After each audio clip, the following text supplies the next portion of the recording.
Shalom saudara pendengar saudara rohani yang dikasihi Tuhan Yesus Kristus. Selamat datang di Renungan Rohani malam hari ini. Selamat malam, saya berdoa agar saudara sehat selalu. Semoga Roh Kudus hadir di tengah kita saat ini. Sebelum kita mulai renungan malam ini, marilah kita bersama-sama berdoa. Bapa kami yang di surga, Bapa di dalam nama Tuhan Yesus Kristus, kami sungguh mengucap syukur, ya Tuhan, oleh karena Engkau sangat baik buat kami. Engkau ada bersama kami dan menopang hidup kami di siang hari dan di malam hari. Engkau ada bersama-sama dan menyertai kami. Tuhan, kami memuji dan bersyukur kepadamu pada malam hari ini, kami masih bisa berkumpul di rumah kami yang kecil ini. Tuhan, saat ini kami hendak mendengarkan firman-Mu. Berilah pengetahuan dan bimbinglah hamba-Mu ini agar apa yang Engkau firmankan dapat bekerja sesuai kehendak-Mu. Buat kami jemaat-Mu, bukalah hati dan pikiran kami untuk mendengar dan menerima firman-Mu. Kiranya firman-Mu ini dapat menjadi berkat bagi kami. Berbicaralah Tuhan, kami sudah siap menerima firman-Mu.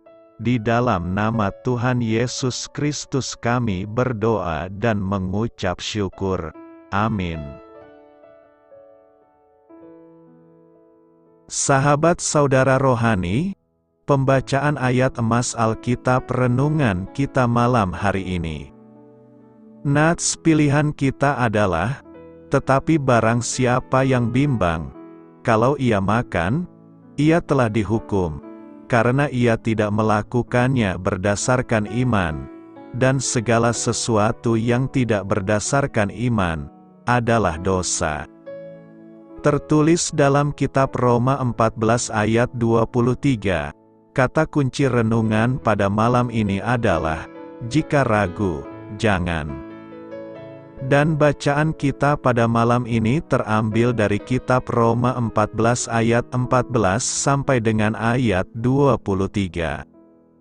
Aku tahu dan yakin dalam Tuhan Yesus, bahwa tidak ada sesuatu yang najis dari dirinya sendiri. Hanya bagi orang yang beranggapan bahwa sesuatu adalah najis, bagi orang itulah sesuatu itu najis. Sebab jika engkau menyakiti hati saudaramu oleh karena sesuatu yang engkau makan, maka engkau tidak hidup lagi menurut tuntutan kasih. Janganlah engkau membinasakan saudaramu oleh karena makananmu, karena Kristus telah mati untuk dia. Apa yang baik yang kamu miliki, janganlah kamu biarkan difitnah. Sebab kerajaan Allah bukanlah soal makanan dan minuman, tetapi soal kebenaran, damai sejahtera dan sukacita oleh Roh Kudus. Karena barang siapa melayani Kristus dengan cara ini, ia berkenan pada Allah dan dihormati oleh manusia. Sebab itu marilah kita mengejar apa yang mendatangkan damai sejahtera dan yang berguna untuk saling membangun. Janganlah engkau merusakkan pekerjaan Allah oleh karena makanan. Segala sesuatu adalah suci. Tetapi celakalah orang, jika oleh makanannya orang lain tersandung. Baiklah engkau jangan makan daging atau minum anggur, atau sesuatu yang menjadi batu sandungan untuk saudaramu. Berpeganglah pada keyakinan yang engkau miliki itu, bagi dirimu sendiri di hadapan Allah. Berbahagialah dia, yang tidak menghukum dirinya sendiri dalam apa yang dianggapnya baik untuk dilakukan. Tetapi barang siapa yang bimbang, kalau ia makan, ia telah dihukum, karena ia tidak melakukannya berdasarkan iman, dan segala sesuatu yang tidak berdasarkan iman, adalah dosa. Terambil dari kitab Roma 14 ayat 14 sampai dengan ayat 23. Topik dari ayat emas renungan kita adalah satu kalimat sederhana dapat menghindarkan kita dari banyak kesulitan. Mari kita mulai renungan malam kita. Untuk memulai hal baik, serahkanlah segala sesuatu hanya kepada Tuhan. Kisah inspiratif dalam bukunya Illustrations of Bible Truth, H.A. Ironside bercerita tentang seorang pria yang hendak menghadiri jamuan makan. Ia ingin mengenakan kemeja putih yang telah dipakainya pada acara sebelumnya. Lalu ia mengamati kemeja itu dengan cermat apakah kemeja itu terlalu kotor untuk dipakai. Istrinya memerhatikan apa yang dilakukan suaminya, lalu berkata, "Ingat, sayang, jika kamu ragu, jangan dipakai." Masalah selesai, pria itu lalu melemparkan kemejanya ke keranjang cucian. Nasihat sang istri mengingatkan saya pada ayat dalam bacaan Alkitab hari ini. Prinsip itu dapat diterapkan untuk hal-hal yang menimbulkan pertanyaan di dalam hati nurani. Jika ragu, jangan. Hal-hal meragukan yang ditulis oleh Rasul Paulus di dalam Roma 14 itu berkenaan dengan daging dan anggur yang dianggap najis oleh sebagian orang, tetapi tidak bagi yang lain. Ia menunjukkan bahwa apabila kita ragu apakah tindakan kita benar atau salah, tetapi tetap melakukannya, maka tindakan kita itu tidak berdasarkan iman, sehingga merupakan suatu dosa. Ia juga menjelaskan bahwa tidaklah benar melakukan sesuatu yang membuat saudara kita di dalam Kristus tersandung, tersinggung, atau menjadi lemah imannya. Kita tidak boleh memberikan dalih kepada orang-orang Kristiani untuk melanggar hati nurani mereka. Saat dihadapkan pada berbagai tindakan yang menimbulkan pertanyaan dan masalah di dalam hati nurani, kita dapat menghadapinya dengan baik dengan menerapkan petunjuk ini. Jika ragu, jangan. Apa artinya segala sesuatu yang tidak berdasarkan iman adalah dosa? Di gereja mula-mula, beberapa orang percaya bergumul dengan masalah kompromi dengan dunia, khususnya mengenai makanan yang mereka makan. Paulus sepenuhnya yakin dalam Tuhan Yesus, bahwa tidak ada sesuatu pun yang najis. Namun beberapa orang percaya tidak dapat makan daging yang dipersembahkan kepada berhala dengan hati nurani yang bersih. Paulus mengajarkan bahwa setiap orang percaya harus membuat dan mengikuti keyakinan Alkitabiah mengenai hal-hal yang dapat diperdebatkan. Ketika kita tidak dapat melakukan sesuatu dengan hati nurani yang baik, kita tidak boleh melakukannya sama sekali. Karena apapun yang tidak berdasarkan iman adalah dosa, atau, seperti yang dijelaskan dalam Amplified Bible, apapun yang dilakukan dengan keraguan adalah dosa. Makan daging tidak berdosa. Faktanya, semua makanan adalah halal. Persoalan makan atau tidak mengonsumsi makanan tertentu memang menjadi suatu hal yang kontroversial. Sebagai pengikut Kristus, kita harus mempelajari firman Tuhan dan dipimpin oleh Roh Kudus agar doktrin dan keyakinan kita selaras dengan kebenaran Tuhan. Yakobus 4 ayat 17 memberitahu kita, jika seseorang mengetahui kebaikan yang patut ia lakukan, tetapi ia tidak melakukannya, maka ia berdosa. Untuk hal-hal yang didefinisikan dengan jelas dalam kitab suci, kita harus mengikuti panduan yang diberikan. Untuk hal-hal yang kontroversial atau wilayah abu-abu, kita harus hidup berdasarkan keyakinan kita. Mengikuti prinsip bahwa apapun yang tidak berdasarkan iman adalah dosa. The Living Bible menyatakannya sebagai berikut, siapapun yang percaya bahwa sesuatu yang ingin ia lakukan adalah salah, tidak boleh melakukannya. Ia berbuat dosa jika ia melakukannya. Karena menurutnya hal itu salah, maka baginya hal itu salah. Segala sesuatu yang dilakukan selain dari apa yang dirasa benar, adalah dosa. Beberapa orang mendekati wilayah abu-abu dengan sangat hati-hati, sementara yang lain mendekatinya dengan lebih bebas. Beberapa orang mungkin mengatakan bahwa pergi ke bioskop atau mengenakan pakaian tertentu adalah dosa, sementara yang lain tidak keberatan melakukan hal-hal tersebut. Kehidupan orang percaya ditandai dengan upaya untuk menyenangkan dan memuliakan Tuhan.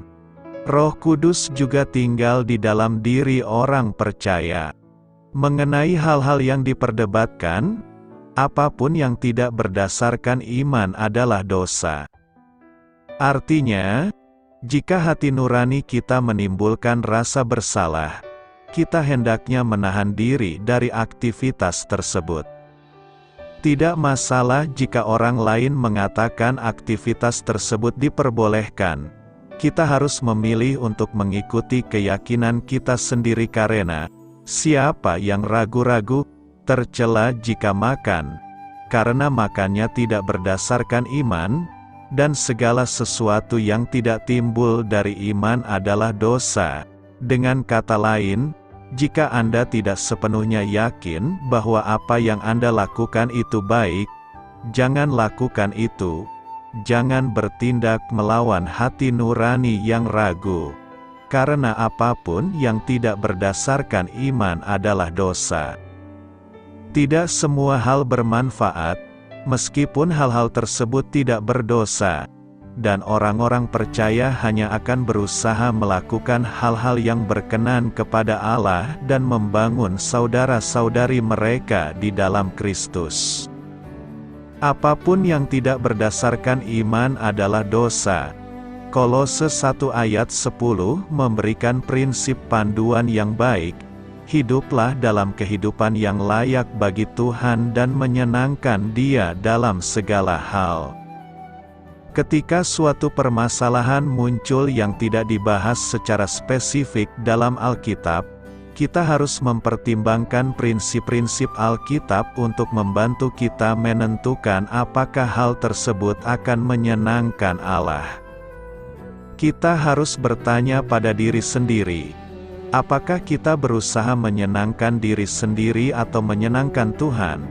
Apakah aktivitas tersebut membuat ketagihan? Apakah kesaksian Kristen saya akan ditegakkan?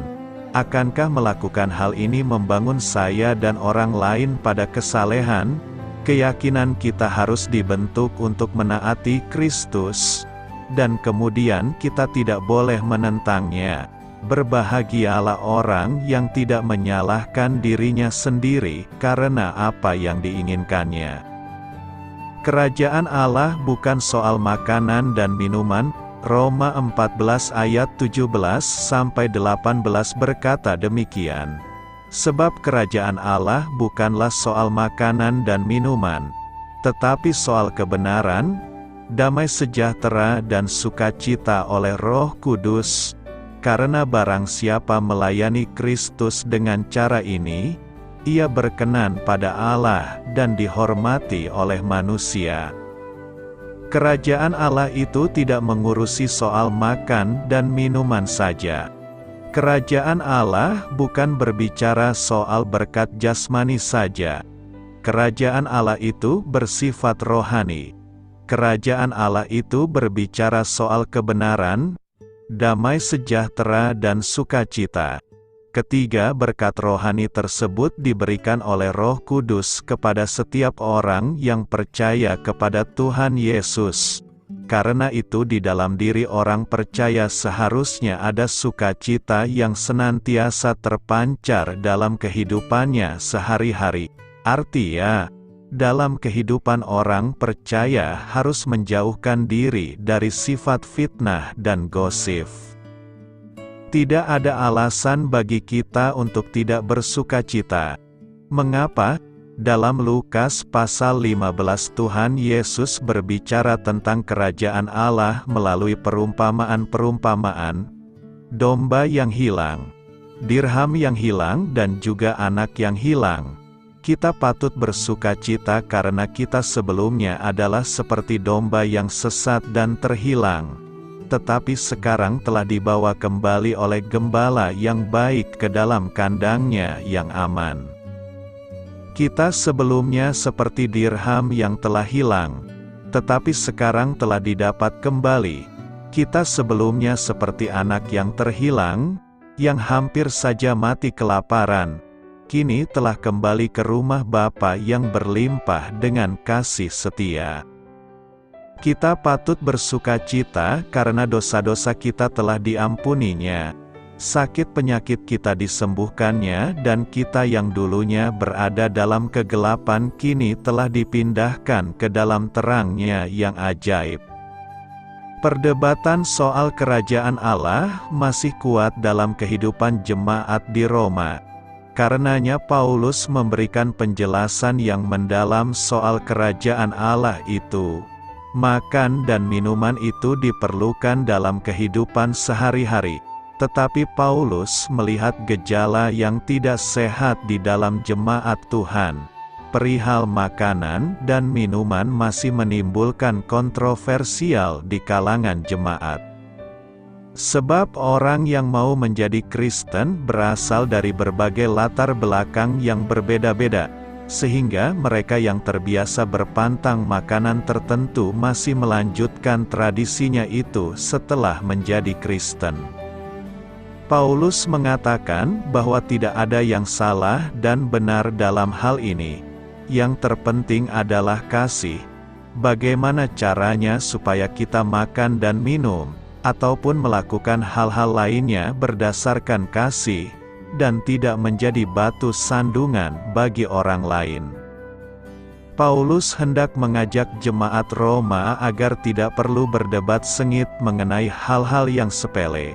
Masalah makanan, karena makanan tidak menyelamatkan kita. Yang penting adalah lakukan semuanya itu berdasarkan kasih. Sebab kerajaan Allah adalah soal kebenaran, damai sejahtera, dan sukacita oleh Roh Kudus. Pertanyaan kita sekarang adalah apakah sebenarnya kerajaan Allah menurut Paulus? Pertama, kerajaan Allah dapat dihadirkan dalam kehidupan seseorang yang hidup di dalam kebenaran. Kata kebenaran di sini adalah dikaiosune, artinya adalah kebenaran yang bertalian dengan perilaku atau perbuatan. Orang yang hidup dalam kebenaran adalah orang yang berperilaku selalu sesuai dengan kehendak Allah. Baik setiap kata yang diucapkan, gerak pikiran dan perasaan dan kelakuannya. Kebenaran yang dimaksud dalam ayat ini bukan kebenaran yang didasarkan pada hukum, tetapi kebenaran yang didasarkan pada moral atau kesucian Allah sendiri.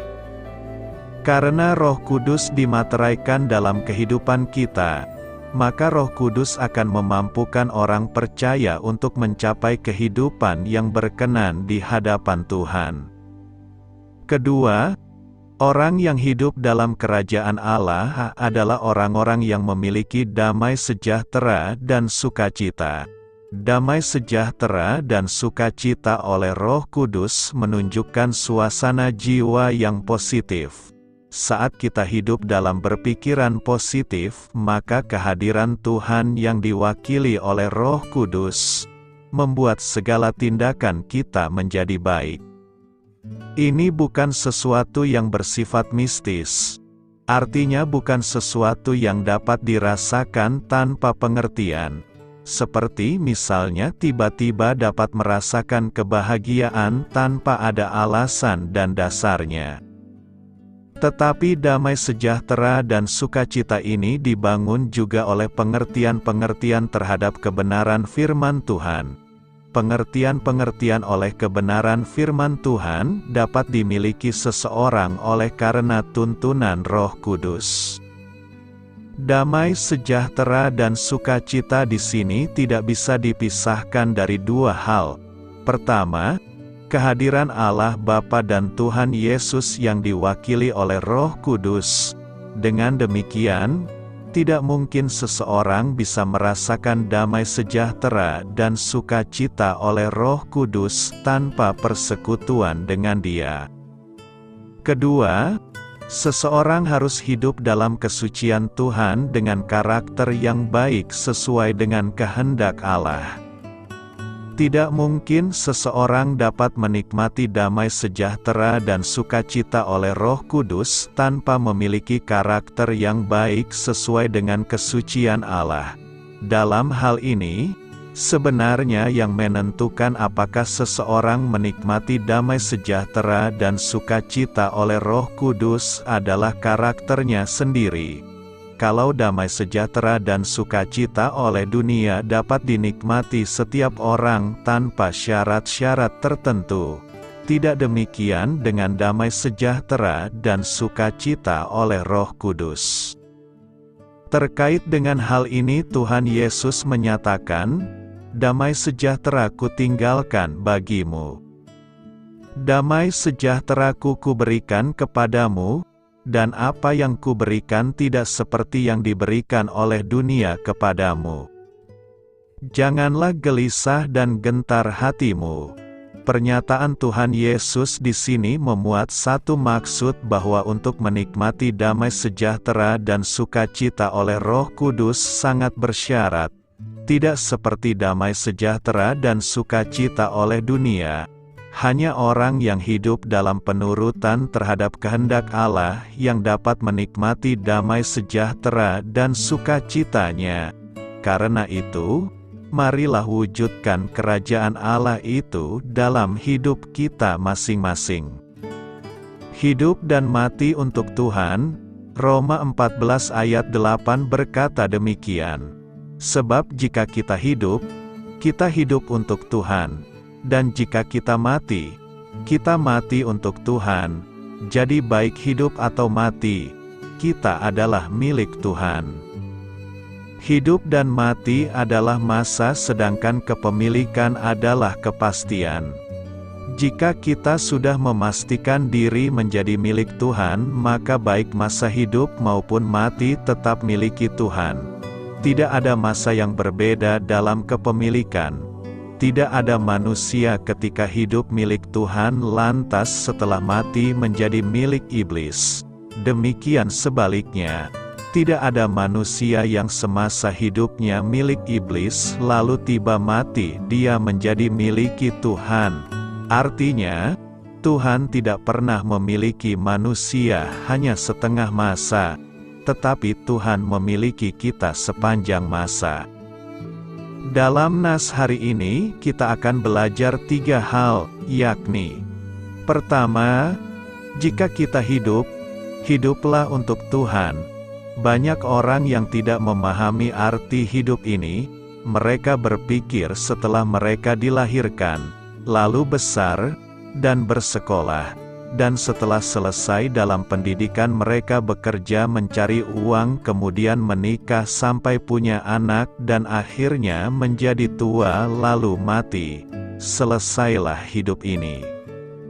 Namun bagi kita, orang yang percaya kepada Yesus, kita mengerti arti hidup ini di dalam Tuhan. Selama kita hidup harus punya arti dan makna bahwa hidup ini berarti bekerja memberi buah.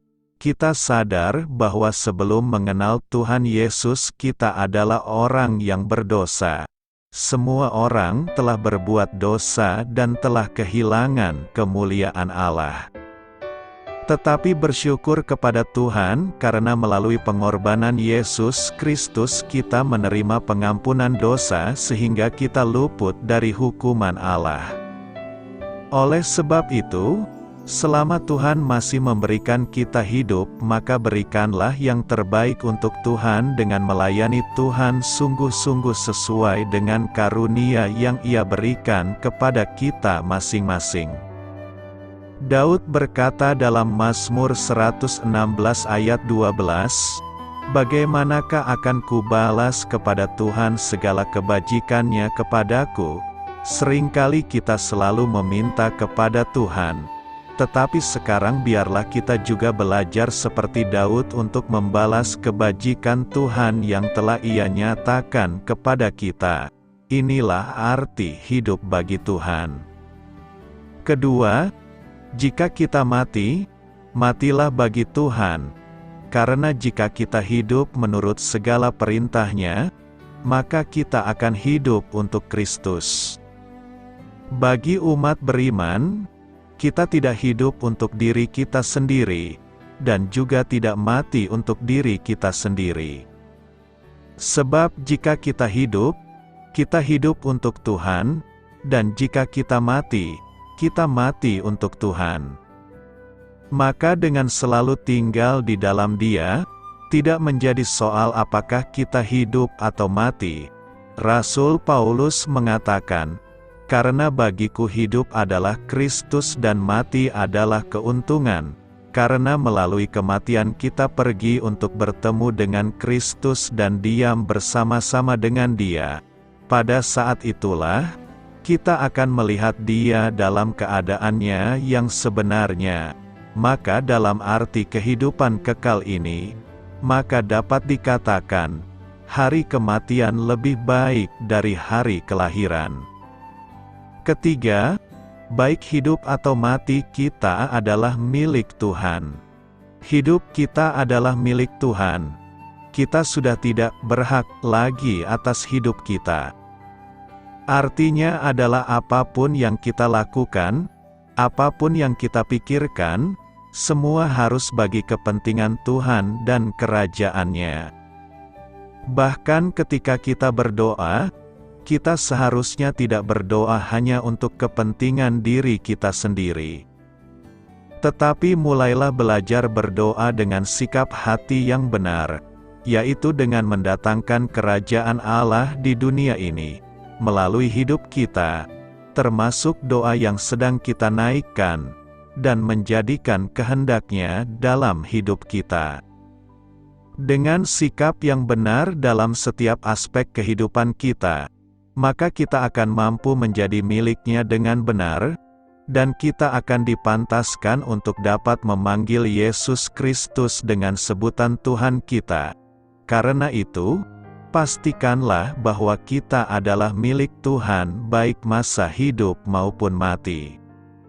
Selamat beristirahat malam dalam kasih setia Tuhan.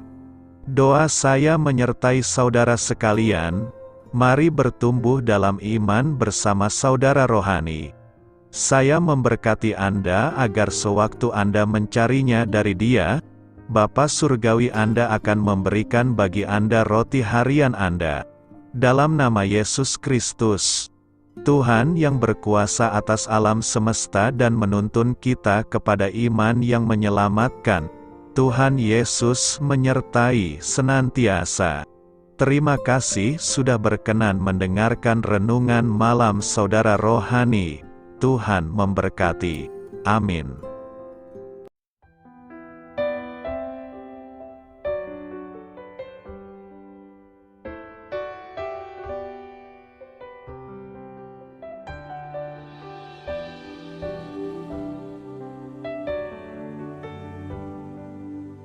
Marilah kita renungkan, sahabat saudara rohani, demikianlah renungan firman Tuhan malam hari ini.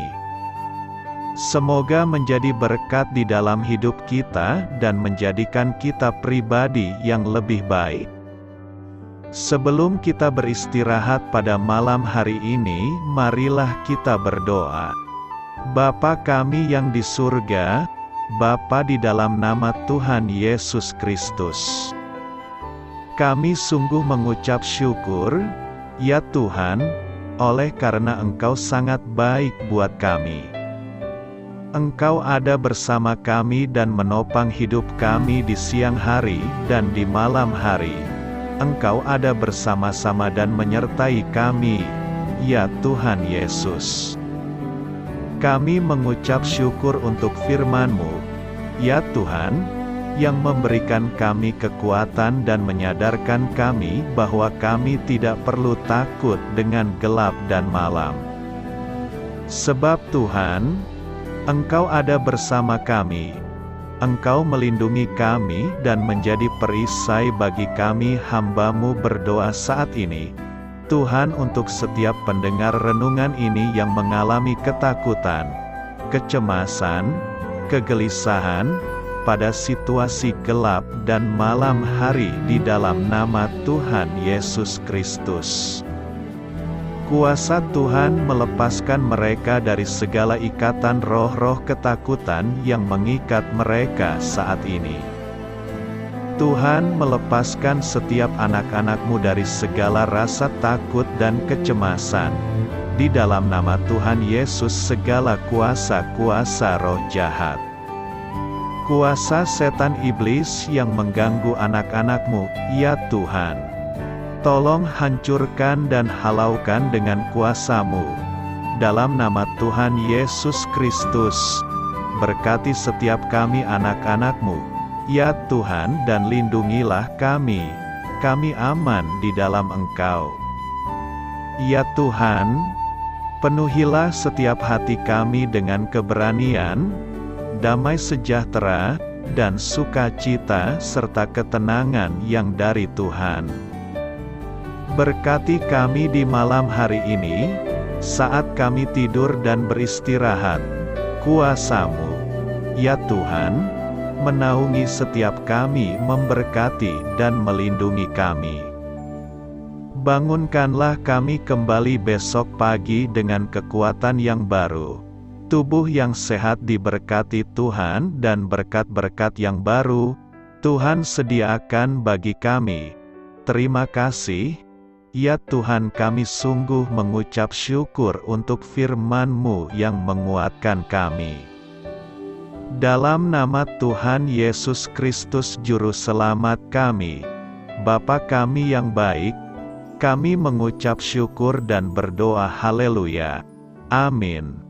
Biarlah firman Tuhan menjadi pengingat untuk kita semua, bahwa tuntunan dari Roh Kudus akan selalu memberi jalan keluar bagi setiap permasalahan hidup kita, dan memberi kedamaian di hati kita. Amin. Sampai jumpa di renungan malam saudara rohani berikutnya.